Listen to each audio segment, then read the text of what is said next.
کبھی کبھی نا ایک بہت ہی سادہ سی کہانی زندگی کے سب سے گہرے سبق سکھا دیتی ہے۔ آج ہم ایک ایسی ہی کہانی سننے والے ہیں۔ یہ کہانی ہے توبہ کی، امید کی اور ایک بچے کے اپنے رب سے کیے گئے وعدے کی۔ تو ہماری کہانی کا جو آغاز ہے نا، وہ ایک بڑے معصوم سے سوال سے ہوتا ہے۔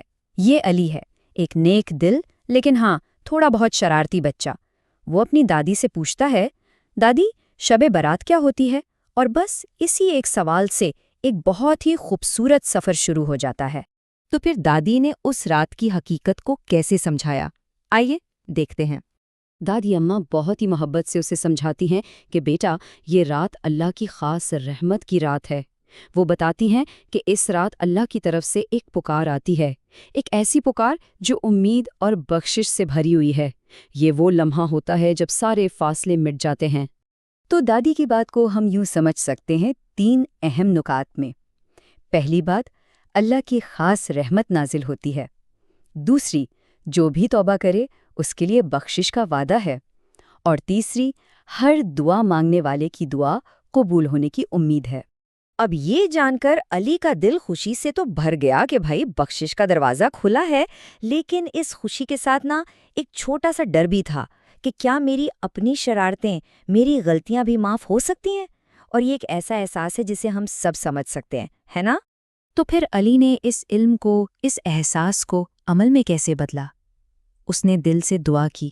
رات جب گہری ہوئی نا تو آسمان پر 14ویں کا چاند چمک رہا تھا۔ ہر طرف ایک عجیب سا سکون تھا، ایک نور کی فضا تھی، اور بس اسی لمحے میں علی نے فیصلہ کیا کہ وہ اپنے رب سے بات کرے گا۔ علی نے 3 بہت ہی سادہ لیکن بہت گہرے قدم اٹھائے۔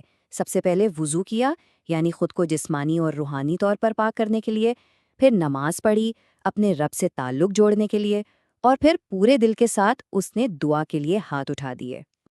اور یہ تھی علی کی سچی اور معصوم دعا۔ اس کی سادگی میں گہری خوبصورتی ہے۔ دیکھیے، اس نے صرف اپنی غلطیوں کی معافی نہیں مانگی، بلکہ اپنے والدین اور پھر سب کے لیے بھلائی چاہی۔ شاید یہی تو دعا کی اصل روح ہے۔ اچھا، تو اس دعا کا علی پر اثر کیا ہوا؟ کیا یہ صرف ایک رات کی بات تھی؟ نہیں۔ دعا کے بعد نا علی نے ایک عجیب سا سکون محسوس کیا۔ اسے ایسا لگا جیسے دل پر رکھا کوئی بھاری بوجھ ایک دم سے اتر گیا ہو۔ شاید سچی توبہ کا احساس ایسا ہی ہوتا ہے، ایک ہلکا پن، ایک بالکل نئی شروعات۔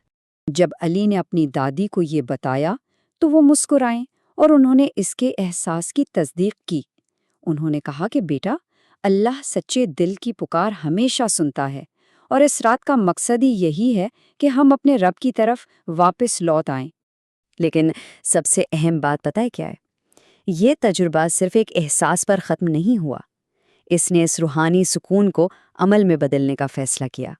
اس نے خود سے کچھ وعدے کیے، ایک بہتر انسان بننے کے وعدے۔ اور آخر میں علی کی اس کہانی کا نچوڑ، اس کا سبق یہی ہے کہ اللہ کی رحمت کی کوئی حد نہیں، اس کا دروازہ ہمیشہ کھلا ہے، بس ایک سچے دل کی ضرورت ہے۔ یہ سادہ سی کہانی ہمیں یاد دلاتی ہے کہ تبدیلی کا سفر ایک معصوم سوال اور ایک سچی دعا سے شروع ہو سکتا ہے۔